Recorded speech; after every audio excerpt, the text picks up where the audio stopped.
तो हमने अभी तक जो बातें की उसमें हमने पार्टिकल के पोजीशन, उसकी वेलोसिटी, इनसे संबंधित बातें की। वेलोसिटी मालूम करने के लिए हमें डिस्टेंस और टाइम की ज़रूरत पड़ती है, तो एक फ्रेम से दूसरे फ्रेम में जाने पे किस तरह से डिस्टेंसेस का हम हिसाब किताब करते हैं, टाइम का कैसे हिसाब किताब करते हैं, ये सब चर्चाएं हमने इनको की। और इसको हम लोग काइनामेटिक्स कहते हैं। तो ये रिलेटिविस्टिक काइनामेटिक्स है जिसमें हम लोग परिभाषाओं का इस्तेमाल करते हैं, लेकिन फोर्स कैसे लगेगा, कितना एक्सेलरेशन पैदा होगा, लीनियर मोमेंटम का क्या होगा, मास का क्या रोल है, इनकी चर्चा नहीं करते, तो वो काइनेमेटिक्स कहलाती है। और जब इनकी चर्चा जब हम करते हैं तो वो डायनामिक्स कहलाता है। न्यूटन का जो नियम है फोर्स बराबर मास इनटू एक्सेलरेशन जो हम इस्तेमाल करते हैं, वो डायनामिक्स का एक बहुत महत्वपूर्ण इक्वेशन है। उसी में से बहुत सारी चीज़ें, लीनियर मोमेंटम वगैरह वगैरह चीज़ें निकलती हैं। तो अब हम आगे रिलेटिविस्टिक डायनामिक्स की बात करेंगे कि अगर लार्ज वेलोसिटीज इन्वॉल्व हों तो ये वाले इक्वेशंस कैसे बदलते हैं। और हमने शुरू में ही चर्चा की थी कि जो फोर्स बराबर ma, फोर्स बराबर मास इनटू एक्सेलरेशन है, ये इक्वेशन गैलीलियन ट्रांसफॉर्मेशन के अनुसार तो अगर आप एक फ्रेम से दूसरे फ्रेम में जाएं तो अपरिवर्तित रहता है, लेकिन लॉरेंज ट्रांसफॉर्मेशन के अनुसार ये अपरिवर्तित नहीं रहता है। और इसलिए इसके अंदर चेंज की ज़रूरत है। सिर्फ इसलिए नहीं कि लॉरेंज ट्रांसफॉर्मेशन के अनुसार ये इनवेरिएंट हो जाए, बल्कि इसलिए भी कि इससे जो हम रिजल्ट सोचते हैं, कैलकुलेशन करके निकालते हैं, हमारी प्रयोगशालाओं में वैसा नहीं होता है। अगर हम किसी इलेक्ट्रॉन को हम एक्सेलरेट करें तो इस रूल के अनुसार हम अगर फोर्स लगाते रहें, बहुत देर तक फोर्स लगाते रहें, एक्सेलरेशन पैदा होता रहे, स्पीड उसकी बढ़ती रहे, तो उसको किसी भी स्पीड तक ले जा सकते हैं। लेकिन प्रयोगशालाओं में ऐसा नहीं होता है। हम चाहे जितना फोर्स और चाहे जितनी देर तक लगाएं, पार्टिकल की स्पीड कभी भी speed of light in vacuum से ज़्यादा नहीं होती है। तो इन नियमों में संशोधन की ज़रूरत है ताकि जो हम प्रयोगशाला में पाते हैं उसके अनुसार भी ठीक हो जाएं और लॉरेंज ट्रांसफॉर्मेशंस के अनुसार भी ठीक हो जाए। तो इनकी थोड़ी सी चर्चा अब हम लोग आगे के कोर्स क्लासेस में करेंगे। तो एक तो हम इसका एक दूसरा रूप लिखते हैं, F बराबर dp dt, यानी rate of change of linear momentum. और ये वेक्टर इक्वेशन है दरअसल, तो आप इसको यूं भी लिख सकते हैं। और ये बराबर D D T m into V, mass into velocity. ये रूल है, ये सेंट्रल इक्वेशन है ये। और p जो लीनियर मोमेंटम है वो मास इंटू वेलोसिटी, ऐसा हम लोग डिफाइन करते हैं अपने न्यूटोनियन मैकेनिक्स में। नॉन रिलेटिविस्टिक मैकेनिक्स के अंदर में लीनियर मोमेंटम ऐसे लिखते हैं। और तब लीनियर मोमेंटम का रेट ऑफ चेंज फोर्स के बराबर होता है। और अगर ये force zero, external force zero हो, ये बाहर से लगा हुआ पार्टिकल पे, एक ही पार्टिकल है तो हर कुछ बाहर से ही है, लेकिन एक से ज़्यादा पार्टिकल्स का समूह अगर है तो बाहर से लगे हुए फोर्सेस ये यहाँ पर हम लोग लिखते हैं। और ये टोटल लीनियर मोमेंटम है। तो ये टोटल एक्सटर्नल फोर्स अगर ज़ीरो हो तो वैसी हालत में dp dt ज़ीरो, और dp dt ज़ीरो होने का मतलब कि p कांस्टेंट समय के साथ नहीं बदलता। तो यदि ये ज़ीरो हो तो जो लीनियर मोमेंटम है यानी रेखीय संवेग,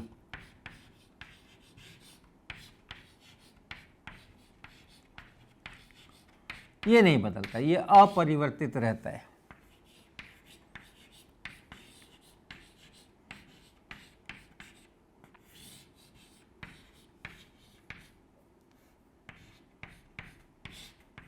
और इसको कहते हैं हम लोग संवेग संरक्षण का नियम।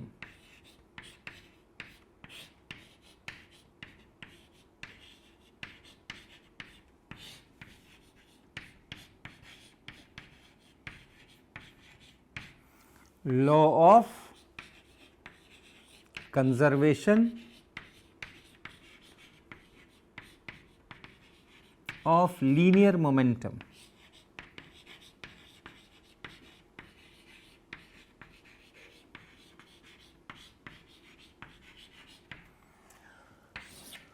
तो अगर अपने पास में कुछ पार्टिकल्स का समूह है जो एक दूसरे के साथ इंटरैक्ट कर रहे हैं, एक दूसरे पर फोर्सेस लगा रहे हैं, लेकिन बाहर से उन पर कोई अतिरिक्त फोर्स नहीं है, तो उन सब का मिला के समूह का जो कुल लीनियर मोमेंटम होगा, रेखीय संवेग होगा, वो संरक्षित रहेगा, वो नहीं बदलेगा अगर एक्सटर्नल फोर्सेस कोई नहीं है। तो ये बहुत ही सेलिब्रेटेड नियम है और बहुत आदर के साथ इसको देखा जाता है अपने फिजिक्स के अंदर में।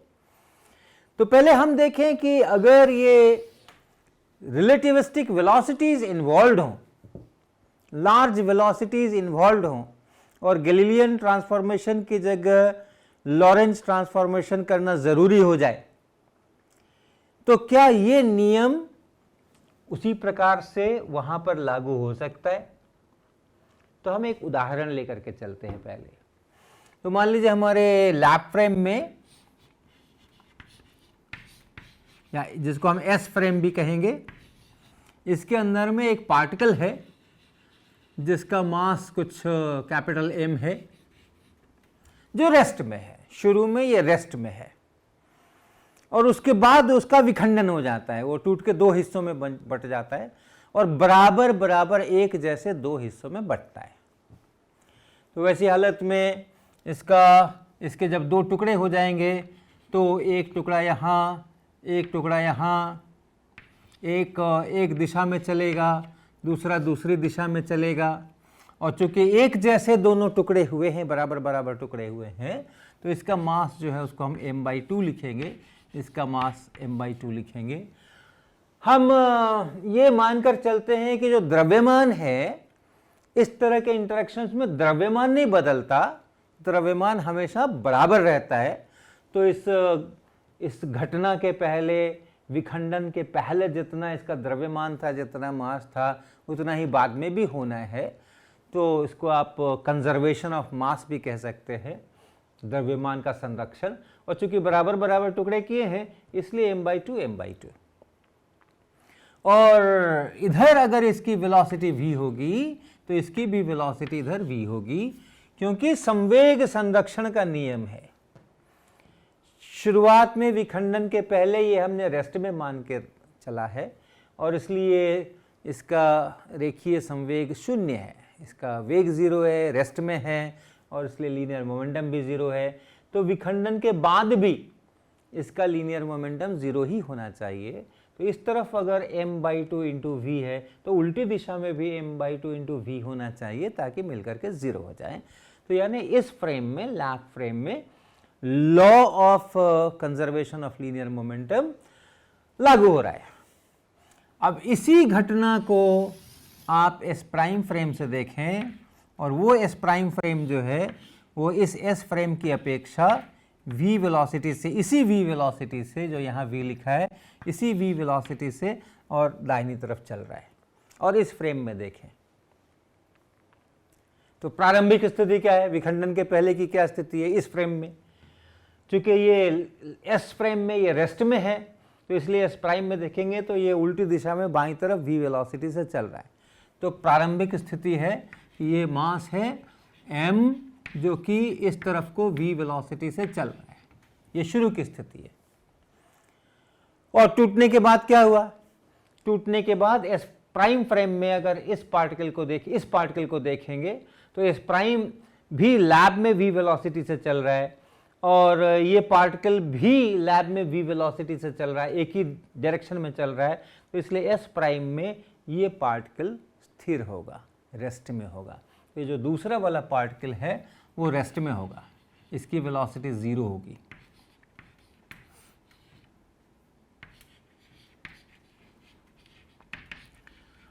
और पहला जो पार्टिकल है उसको देखिए। अब आप अपने वेग रूपांतरण के नियमों को याद कीजिए। एस फ्रेम में इस पार्टिकल की वेलोसिटी v है बाईं तरफ, यानी ux बराबर -v है, uy 0 है, uz 0 है। और एस प्राइम फ्रेम से हम देख रहे हैं जो v वेलोसिटी से दाहिने चल रहा है, तो इसकी अपेक्षा इसकी वेलोसिटी क्या होगी?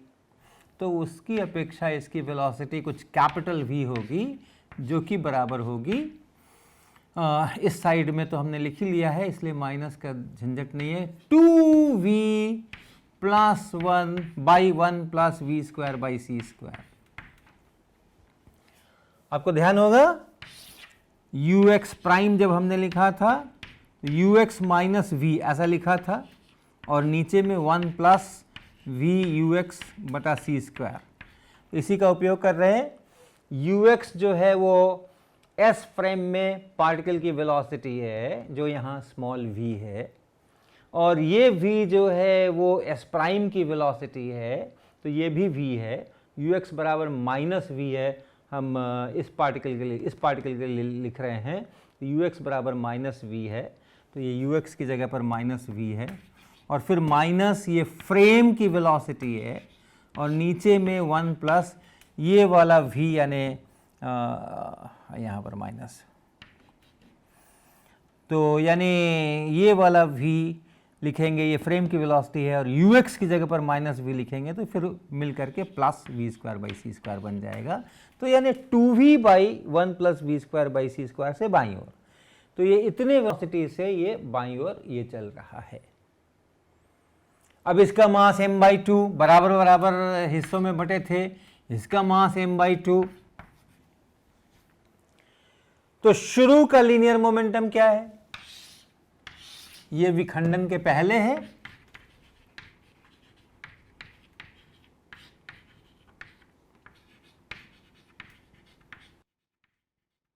ये विखंडन के पहले है,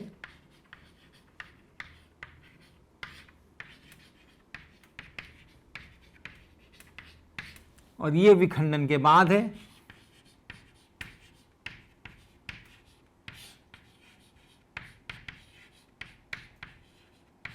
ये विखंडन के बाद है।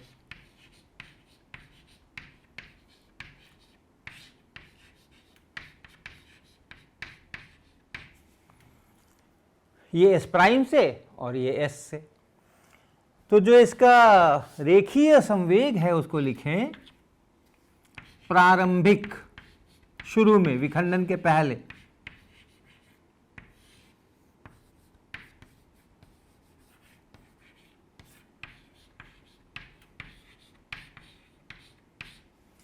वो है m इंटू वी बाईं तरफ, -mv, और विखंडन के बाद अंतिम रेखीय संवेग लिखें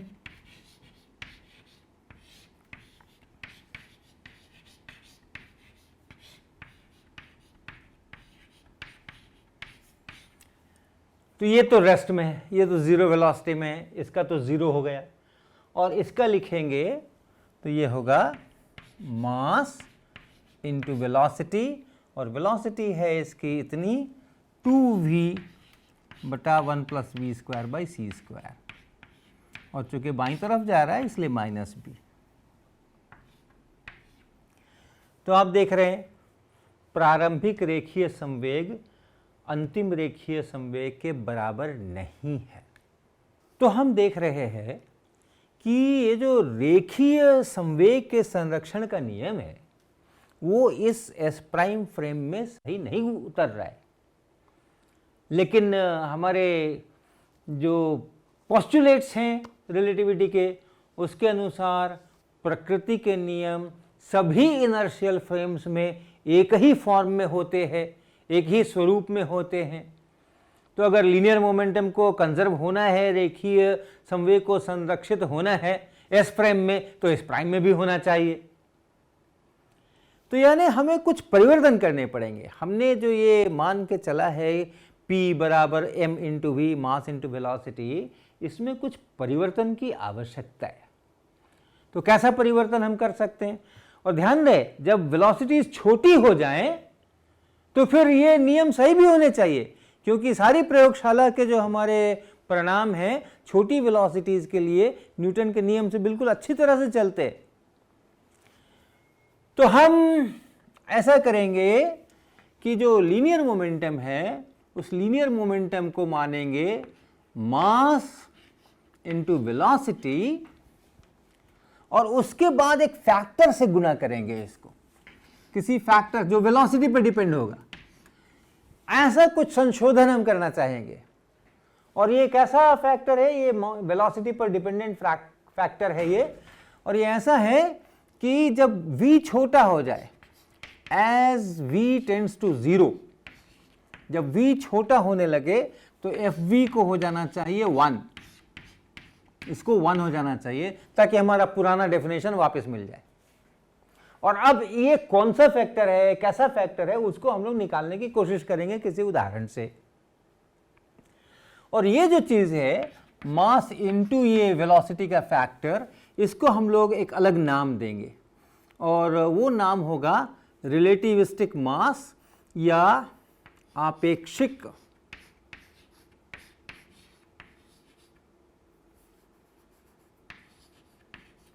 द्रव्यमान।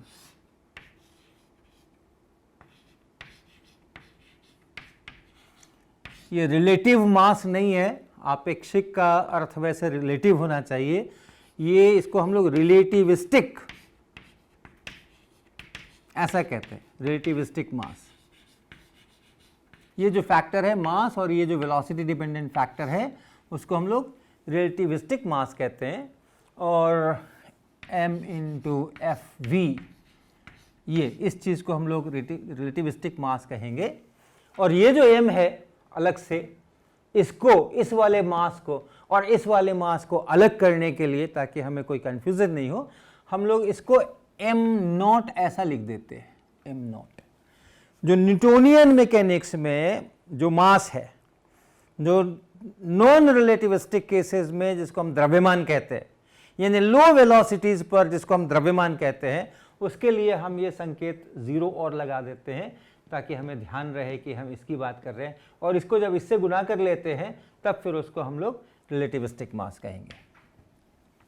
तो ये m नॉट जो है, ये इसको हम लोग रेस्ट मास कहते हैं, विराम द्रव्यमान कह सकते हैं आप।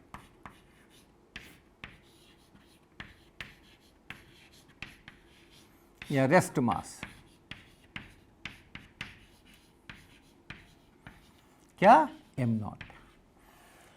तो ये जो है ये रेस्ट मास, और इसको इससे गुना करने के बाद जो आ गया उसको रिलेटिविस्टिक मास कहते हैं। अब हम दो चीजें मान करके चलेंगे। एक तो ये रिलेटिविस्टिक मास जो है वो कंजर्व रहता है, टूट फूट विखंडन, दो कोलिजन्स हो जाएं, एक उधर चला जाए एक उधर चला जाए, कुछ नए पार्टिकल्स बन जाएं, तो उसमें ये रिलेटिविस्टिक मास जो है वो उतना ही रहता है। और अगर वेलोसिटी छोटी हो जाए तो हम जानते ही हैं कि यही रिलेटिविस्टिक मास जो है सो अपना सामान्य द्रव्यमान हो जाता है। और उसके बारे में तो हम जानते हैं कि जो कुछ भी तो विखंडन हो या और कोई कोलिजन हो, टक्कर हो, तो वो द्रव्यमान तो, कुल द्रव्यमान तो उतना ही रहता है। तो एक हमारा ये होगा कि ये जो रिलेटिविस्टिक मास है वो जो भी क्रियाकलाप हो रहा है उसके पहले और बाद में बराबर रहता है। और दूसरा हम मानकर चलेंगे कि जो लीनियर मोमेंटम हमने ऐसा डिफाइन किया है, ये लीनियर मोमेंटम सभी फ्रेम्स में संरक्षित रहता है। और तब हम इस Fv का क्या फॉर्म होगा ये निकालने की कोशिश करेंगे। तो हम फिर से वही उदाहरण लेते हैं। हमारे पास एक पार्टिकल है और उस पार्टिकल का विखंडन हो रहा है और एस फ्रेम से हम देख रहे हैं, लैप फ्रेम से हम देख रहे हैं। तो ये पार्टिकल शुरू में रेस्ट में है, बाद में इसके दो हिस्से हो गए और बराबर बराबर हिस्से हुए, एक ही तरह के दो हिस्से हुए हैं। और ये एक तरफ को v वेलोसिटी से चलेगा तो ये दूसरी तरफ को v वेलोसिटी से चलेगा। इसका कुछ मास m होगा, इसका कुछ मास m/2 होगा और इसका भी मास m/2 होगा। ये मास जो हम लिख रहे हैं ये रिलेटिविस्टिक मास लिख रहे हैं हम, और इसीलिए यहाँ m और यहाँ इन दोनों का जोड़ बराबर है, क्योंकि इसकी भी वेलोसिटी वही है, इसकी भी वेलोसिटी वही है, इसलिए ये दोनों रिलेटिविस्टिक मास भी बराबर है। और इसी घटना को हम एस प्राइम फ्रेम से देखेंगे। यहां लीनियर मोमेंटम कंजर्व्ड है, शुरू में लीनियर मोमेंटम 0, बाद में भी लीनियर मोमेंटम 0, और हम ये डिमांड करेंगे कि एस प्राइम में भी ये लीनियर मोमेंटम का कंजर्वेशन होना चाहिए। तो ये अगर एस फ्रेम है और इस के साथ ये एक एस प्राइम फ्रेम भी हम कल्पना कर रहे हैं जो दाहिनी तरफ v वेलोसिटी से चल रहा है, और इस फ्रेम के अंदर में अगर हम इन चीज़ों को देखेंगे तो क्या पाएंगे? इस फ्रेम में ये जो पार्टिकल है ये लेफ्ट साइड में नेगेटिव एक्स एक्सिस के साइड में इस v वेलोसिटी से चल रहा होगा। तो इसलिए इसका जो वेलोसिटी है वो इस तरफ को, वेग इस तरफ को होगा, v होगा इसका वेग इस तरफ को, और इसका कुछ द्रव्यमान होगा। अब द्रव्यमान ये m नहीं रह गया है, अब द्रव्यमान कुछ बदल गया है, तो इसको हम लोग m डैश ऐसा लिख सकते हैं, m प्राइम ऐसा लिख सकते हैं इसको। क्यों? पार्टिकल वही है, रेस्ट मास वही है, लेकिन यहाँ वो रेस्ट में है तो ये उसका रेस्ट मास है, और यहाँ ये मूव कर रहा है तो ये इसका रिलेटिविस्टिक मास है, हमने उस फैक्टर से गुना कर लिया है। इसको देखें, इस पार्टिकल को, ये पार्टिकल एस प्राइम में रेस्ट में है, क्योंकि एस प्राइम भी इस तरफ को चल रहा है और ये भी इस तरफ को चल रहा है, एस प्राइम में ये रेस्ट में है। तो इस पार्टिकल को लिखेंगे यहाँ पे, ये रेस्ट में है, इसका कुछ मास होगा जिसको हम m नॉट कहेंगे। और इस पार्टिकल को देखें, एस प्राइम की अपेक्षा इस पार्टिकल को देखें तो एस प्राइम में जो इसकी वेलोसिटी होगी इस वेलोसिटी और इस वेलोसिटी के संयोजन से मिलेगी, और हमने अभी किया था उसको, ये पार्टिकल जो है वो इस तरफ को चलेगा, कैपिटल V वेलोसिटी होगी और वो 2v/1 + v²/c² इसके बराबर होगी। और इसलिए इसका मास हम m नॉट नहीं लिखेंगे, इसका मास हम m लिखेंगे, और ये m जो है वो इस m नॉट के साथ एक और वेलोसिटी का कोई फैक्टर गुना होगा, उसके अनुसार ये मिलेगा। तो इतनी परिस्थितियां हैं, ये हम एस फ्रेम से देख रहे हैं, ये हम एस प्राइम फ्रेम से देख रहे हैं, ये एस प्राइम फ्रेम से हम देख रहे हैं, एस प्राइम फ्रेम की अपेक्षा ये परिस्थितियां हैं। तो अब हम अपने इक्वेशंस लिखना शुरू करें। सबसे पहले मास का कंजर्वेशन, द्रव्यमान उतना ही रहना चाहिए शुरू में और बाद में। तो ये जो मास है m प्राइम, ये बराबर होना चाहिए ये प्लस ये, अर्थात m + m नॉट, ये एक हो गया। दूसरा, जो प्रारंभिक रेखीय संवेग है और अंतिम रेखीय संवेग है उनको बराबर होना चाहिए।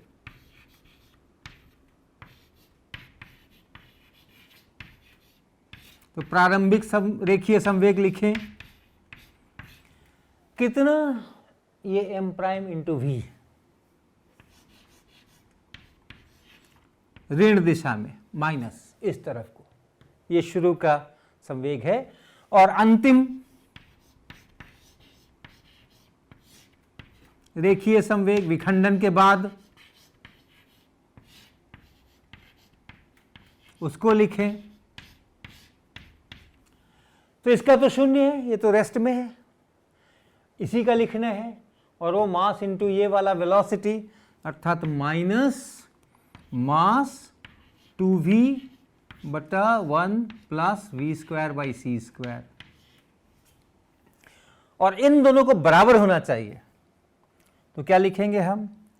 m प्राइम v बराबर, माइनस माइनस को काट लीजिए, और 2 और छोटा m v/1 + v²/c², इस v को भी काट लीजिए।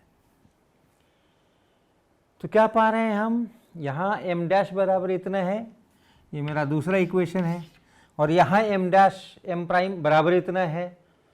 इन दोनों को अगर आप देखें तो इतना बराबर इतना लिखेंगे, m प्लस एम नॉट बराबर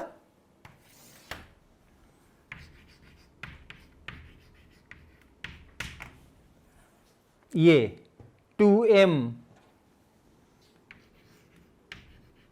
बटा 1 plus V square by C square, 1 plus V square by C square. m को उस तरफ ले चलें तो m नॉट बराबर ये माइनस m हो जाएगा, उस m को हम कॉमन ले लें बाहर, तो क्या बचेगा 2 by 1 plus V square by C square minus 1। इस m को इधर ले लिया, m को कॉमन ले लिया, तो ये इतना बना, अर्थात m यहाँ पे 1 plus V square by C square और यहाँ पे 2 माइनस इतना 2 और फिर minus 1 plus V square by C square, अर्थात m into 1 minus V square by C square और बटा 1 plus V square by C square. m naught में और m में ये संबंध है, लेकिन ये छोटा v जो है वो इस पार्टिकल की वेलोसिटी यहाँ वाली है, ये वाली वेलोसिटी है, इस पार्टिकल की वेलोसिटी नहीं है, इस पार्टिकल की वेलोसिटी कैपिटल v है। इसलिए इसके रिलेटिविस्टिक मास को इसके रेस्ट मास से अगर मुझे कंपेयर करना है और वो फैक्टर निकालना है तो ये सब कुछ इस कैपिटल V के पद में लिखना पड़ेगा, और वो आप देखिए आसान है। अगर आप इसको कैलकुलेट करें 1 minus capital V square by C square, तो कैपिटल V स्क्वायर का मतलब ये इतना 4v square by C square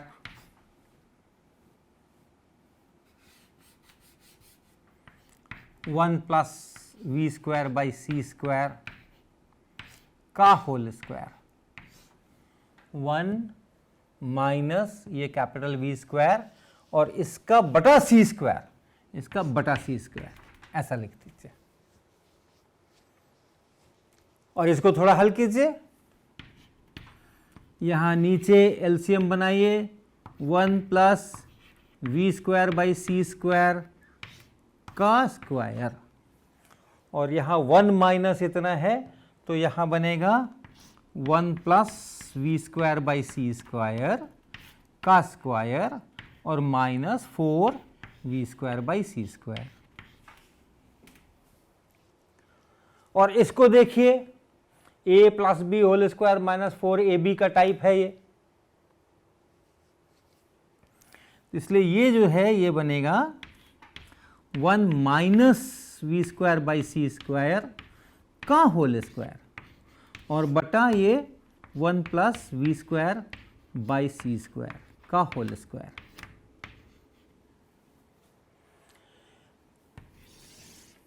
ये क्या है, यहां से देखिए ये क्या है 1 minus V square by C square divided by 1 plus V square by C square, और यहाँ है 1 minus V square by C square बटा 1 plus V square by C square का स्क्वायर, यानी ये इसी का वर्गमूल है।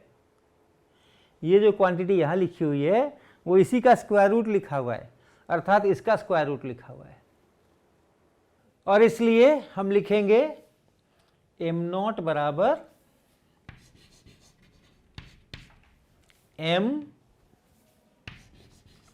और गुना ये फैक्टर जिसकी जगह हम लिखेंगे square root of 1 minus V square by C square, capital V square by C square, यानी m बराबर m naught divided by square root 1 minus V square by C square. तो ये रेस्ट मास और relativistic मास का संबंध है। ध्यान रहे ये m और m नॉट जो है वो ये हैं, और ये वही पार्टिकल है या सिमिलर पार्टिकल है। ये एक जैसे दो पार्टिकल्स में हमने तोड़ा था, तो जैसा ये पार्टिकल है वैसा ही ये पार्टिकल है, जितना इसका रेस्ट मास है उतना ही इसका रेस्ट मास है। इसलिए इस पार्टिकल का रेस्ट मास m नॉट है और इस पार्टिकल का जो रिलेटिविस्टिक मास है वो हम यहाँ नीचे लिख रहे हैं, और ये पार्टिकल इस कैपिटल V वेलोसिटी से चल रहा है। तो जिस वेलोसिटी से पार्टिकल चल रहा है उसी वेलोसिटी को आप यहाँ यूज करेंगे तो रिलेटिविस्टिक मास निकलेगा, और जो लीनियर मोमेंटम है वो इस रिलेटिविस्टिक मास को और जिस वेलोसिटी से पार्टिकल चल रहा है उसको गुणा करने पर मिलेगा, अर्थात ये होगा m0 v बटा square root 1 minus V square by C square.